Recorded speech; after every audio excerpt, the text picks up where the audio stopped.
첫 번째 경기 스파르타 로테르담 대 고어헤드 분석 시작해보겠습니다.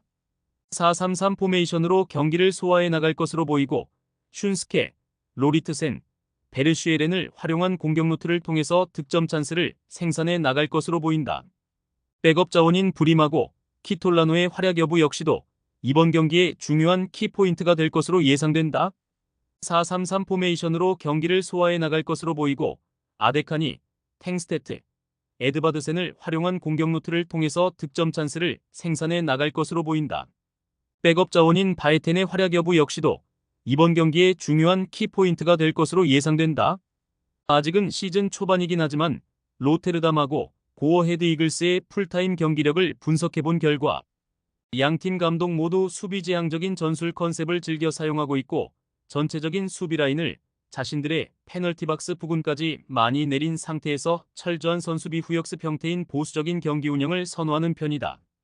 두 번째 경기 제노아 대 AS 로마 분석 시작해보겠습니다. 제노아는 3-5-2 포메이션을 선호하며 속공을 주로 활용하는 전술을 구사한다.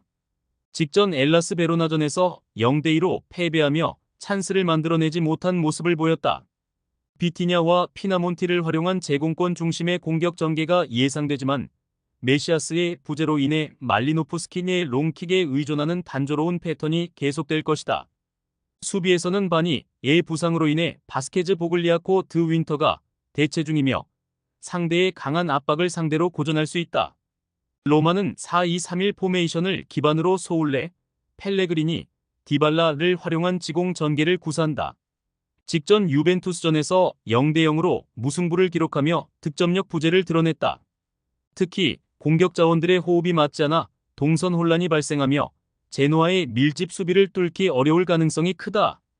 그러나 만치니 은디카가 이끄는 수비진은 견고하며 공중볼 경합에서도 우위를 점하고 있어 제노아의 단조로운 공격을 무력화할 수 있을 것이다. 로마가 주도적으로 경기를 이끌 것으로 보이지만 이들의 공격 전개는 다소 답답할 가능성이 크다. 제노아 역시 단순한 속공 위주의 전술로 밀집 수비에 집중할 것이며 양팀 모두 득점 기회를 살리지 못할 확률이 높다. 세 번째 경기 셀타비고 대 바야돌리드 분석 시작해보겠습니다. 셀타비고는 아스파스를 중심으로 한 속공 전개가 주요 전략이다. 최근 오사수나와의 경기에서 3-2로 패배했으나 대등한 흐름을 유지하면서도 결정적인 찬스를 놓친 것이 아쉬웠다. 핵심 이선 스벤베리의 부재로 인해 공격력이 다소 약화되었으나 이글레시아스의 제공권을 활용한 공격 전개는 여전히 유효하다. 수비에서는 도밍게즈의 부상이 발생하며 대체 자원 스타펠트와 호흡을 맞추고 있다. 수비 라인에 불안 요소가 있으나 바야돌리드의 단순한 역습에는 충분히 대응 가능할 것이다. 바야돌리드는 산체스와 모로의 측면을 활용한 공격 전개를 시도한다. 최근 바르셀로나 원정에서 7-0으로 패배하며 수비와 공격에서 모두 허점을 드러냈다. 산체스와 안드레 가 부상으로 결장하면서 공격력은 크게 약화되었고 라타사르의 결정력에 의존하고 있다. 수비에서는 보요모의 이적 이후 조직력에 문제가 생겼으며 죄메르트 산체스 라인은 불안한 모습을 보이고 있다. 셀타비고는 공격 자원이 일부 결장했으나 바야돌리드의 엉성한 수비 라인을 공략할 수 있는 전력이다. 반면 바야돌리드는 부상과 이적으로 인해 전력이 약화되었으며 공격 전개에서의 날카로움이 떨어진다. 네 번째 경기 빌럼 대 발베이크 분석 시작해보겠습니다. 3-4-2-1 포메이션으로 경기를 진행해 나갈 것으로 보이고 콴바센, 산드라, 미어벨트를 중심으로 공격 패턴을 준비해서 득점포를 가동해 나갈 것으로 예상된다. 백업 자원인 보킬라하고 오스텐의 활약 여부 역시도 중요한 관건이 될 것으로 보인다. 4-3-3 포메이션으로 경기를 소화해 나갈 것으로 보이고 자와다, 반데르벤느, 클레오니스를 활용한 공격 루트를 통해서 득점 찬스를 생산해 나갈 것으로 보인다. 백업 자원인 마가렛하고 니메이에르의 활약 여부 역시도 이번 경기의 중요한 키포인트가 될 것으로 예상된다. 데이터적인 수치로는 원정팀 발베이크가이 근소하게 우위를 점하고 있긴 하지만 이번 시즌 개막 이후 풀타임 실제 경기력적인 부분에서는 양팀 모두 동일하게 수비지향적인 전술을 활용 중이기 때문에 전체적인 경기 양상이 굉장히 루즈하게 흘러갈 공산이 커 보인다. 다섯 번째 경기 아약스 대 위트레흐트 분석 시작해보겠습니다. 4-3-3 포메이션으로 경기를 진행해 나갈 것으로 보이고 아크폼, 베르구이스, 린슨, 반덴, 부모를 중심으로 공격 패턴을 준비해서 득점포를 가동해 나갈 것으로 예상된다. 백업 자원인 브로베이하고 테일러의 활약 여부 역시도 중요한 관건이 될 것으로 보인다.